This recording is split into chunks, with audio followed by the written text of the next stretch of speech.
Седя си тук на задръстването и се замислих за нещо. Някои хора още твърдат, че това да плачеш е слабост.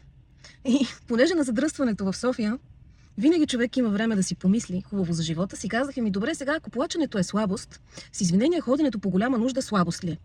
Да, знам, че сравнението е странно, но сега ще споделя логиката. Плаченето е чисто физиологичен процес. Ходенето по голяма нужда също. Ами добре, когато човек отиде в тоалетната, надали си казва: ох, не, сега това не трябва да го правя, защото това е слабост. Изглежда ужасно. Мирише лошо. Да, но тялото ти върши своята чудесна работа да изкара токсините от себе си. Така че, когато искаш да се разплачеш и се спреш, помисли в действителност това дали е здравословно, първо за тялото, второ за психиката ти.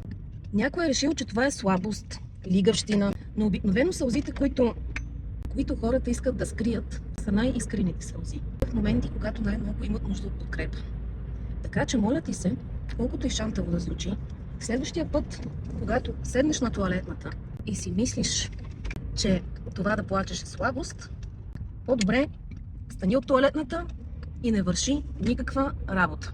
Защото резултатът да си натровиш тялото, да ти е тежко, да си нервен и да не се чувстваш добре, е, кажи речи, същия като този, който можеш да постигнеш, когато решиш да скриеш сълзите си.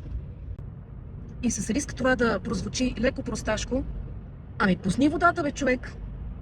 Пусни тая вода да изтече от очите, от душата.